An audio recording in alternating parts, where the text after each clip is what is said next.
Hey guys, it's Yolanda. I am backstage at the Atlanta Civic Center with How Sweet the Sound. Whoo! It has been a whirlwind, but I tell you what, it has been so much fun. I'm hanging with Donna Lawrence, Hezekiah Walker, Bashan Mitchell, Tamala Mann, and today Dorinda Clark Cole. And we have had so much fun just a few minutes ago in the Q&A, and folks were asking questions. Hi, my name is Demacia Howe with the Sound Voice, and let me just say, the good looks good on all of you. For my question, I would like to say, with events like this, with How Sweet the Sound, how do you inspire your contestants, especially young contestants like me, or young people? Done. That it can be done. I started singing at 8, and I was singing with the senior choir at 12. But I realized that I found my passion at 12 that I could do this. But I encourage young people, even from my own grandkids to other kids, that they can do it. Don't take no for an answer. You do have dream crushers. So you have to keep encouraging yourself, and hopefully that you have somebody behind you. And I heard that Vaughn asked you guys, what would you like to ask me? So let her rip, guys. So talk to me about the past week. You've been on tour. What is the best part about being on tour with How Sweet the Sound? The best part of being on tour with How Sweet the Sound has to be hearing all of the choirs, whether it's 5 choirs, 6 choirs, 7 choirs, express themselves in song and in motion, because with How Sweet the Sound, you don't just get the choirs, you get the look, you get the hand clapping, you get the foot stomping, you get the dancing, you get all of that, and that's what I look forward to. I love to see the choirs and hear the choirs perform. Your new song is Racing Up the Charts with Donna Lawrence. How does it feel to have your rightful place back on top? Thank you for that question.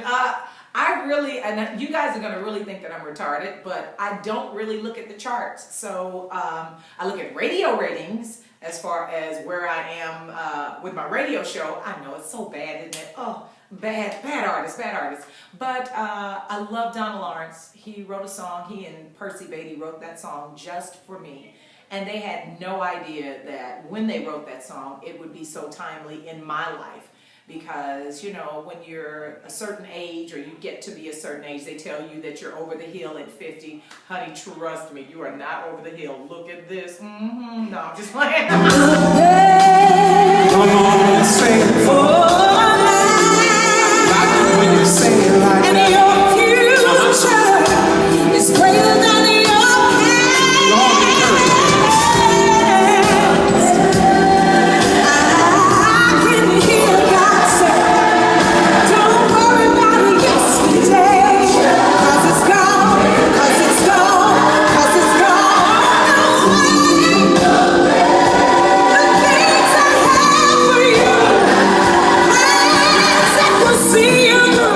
Speaking of looking at all that beauty right there, one thing that the message boards have been all abuzz about is your fashion choices on tour.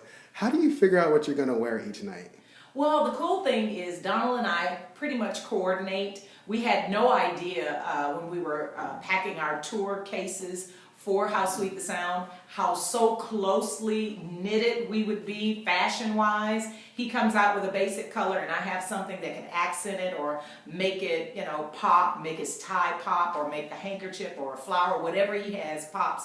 And it's just, you know, I think it's just him being my brother, me being his sister, and we're having this connection, this spiritual fashion connection. Now, you know your last record was on your own label. Yes. Are you working on any new music? What can we expect from you maybe before the closeout of the year? Well, before the closeout of the year, the only thing I'm doing is selling Simply Yolanda. So go to simplyyolandas.com and check out all of our bath and body products. But as far as the music is concerned, I want to make sure that Donald's single goes up the chart and does exactly what God intends for it to do before I put out any music. We did a song with the Trailblazers, the BMI Trailblazer Awards, and I don't know if that one will be coming out for the first quarter of next year or not, but we do plan on having a very, very intense CD the next time. I'm working with Donna Lawrence again.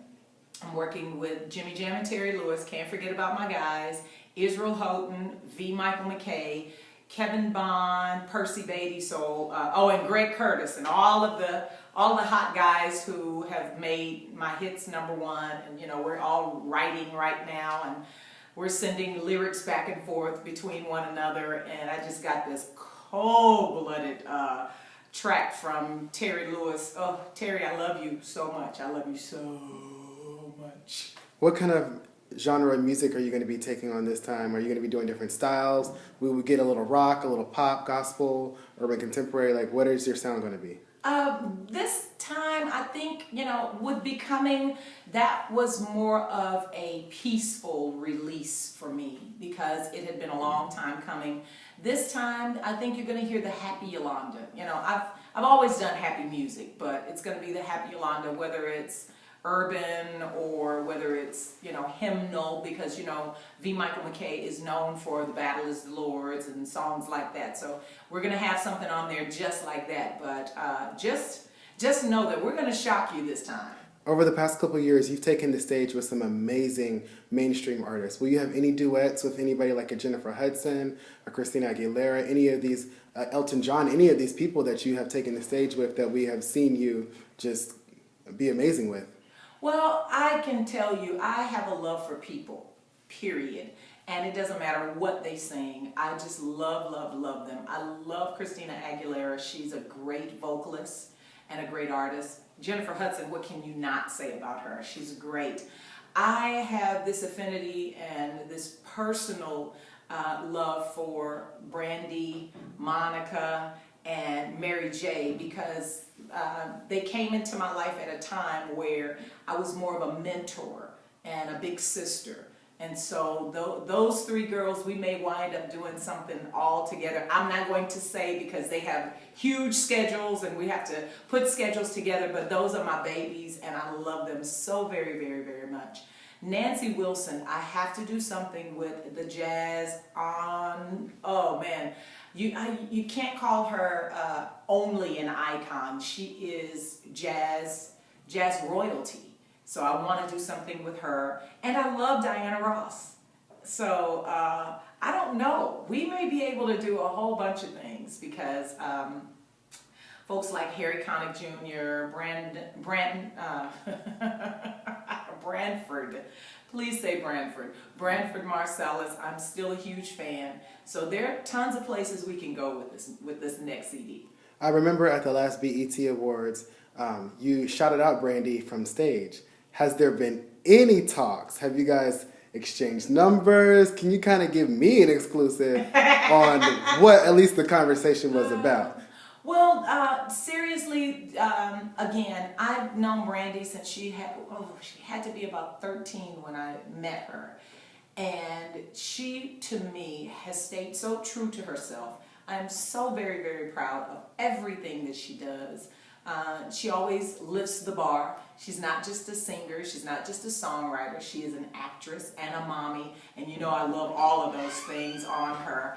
Also, Monica, again, that's my baby. I'm so proud of her. She just had another beautiful child. Now we have our baby girl that we can spoil. But I really don't talk to Brandy as much as I would like to. Monica and I text each other. She's always sending me these shout outs, these love shouts, and I send them back to her. I just believe that, when you become an artist of any caliber, you owe it to folks who have listened to your music and have made life decisions on your music. You owe it to them to be available to them. And that's what I am to Monica and to Brandy. Now, will you be diving into any acting or TV, especially with all the new reality shows featuring gospel artists? There has got to be somebody knocking at your door. Thanks for that question. There's always somebody knocking on my door, but I just don't answer. As far as reality shows are concerned, I'm not, too much into that. I would love to have maybe a comedy series or maybe a variety show like the Carol Burnett show used to be. Something like that. I'm not, and this is me personally. I just think that my personal life belongs to me.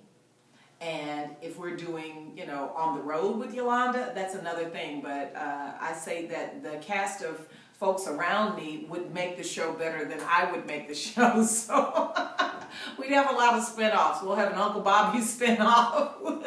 We'll have an Is That Really Your Hair spinoff. We'll have a lot of spinoffs. But as far as reality right now, nah, not for me. Last two questions. Right now, everybody is talking about Miley Cyrus. What would be your advice to young artists like herself that seem to be maybe kind of going through an identity crisis? Well, I'll just say this.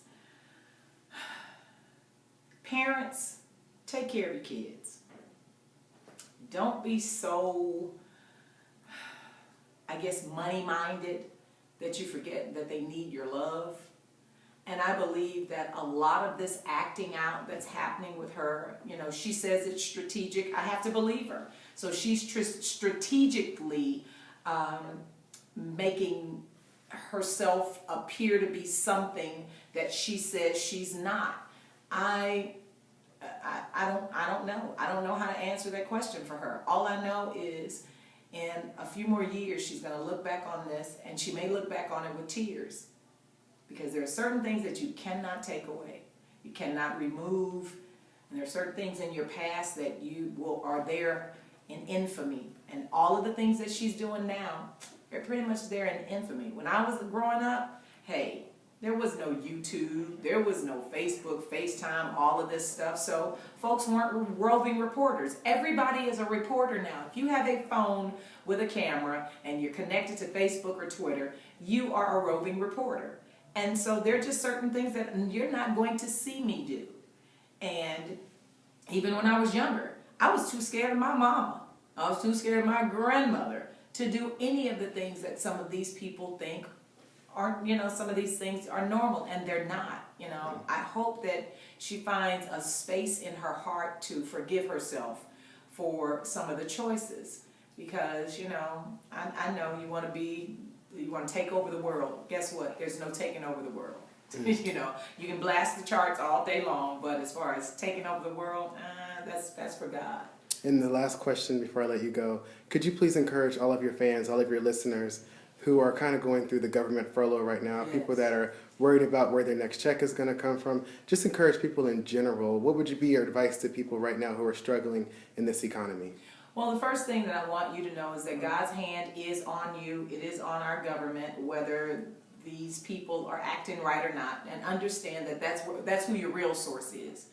And I'm not saying that God is using this to teach you that He's your source, but He is your source. Start believing that God is your source. Then the next thing is start believing that you're walking in the favor of God. When you start believing that you're walking in the favor of God, doors start to open, jobs become available. The next thing, as far as the government is concerned, hey, you voted those people in, you can vote them out. If they are not doing what you expect them to do, vote these congressmen and women and these senators, vote them out.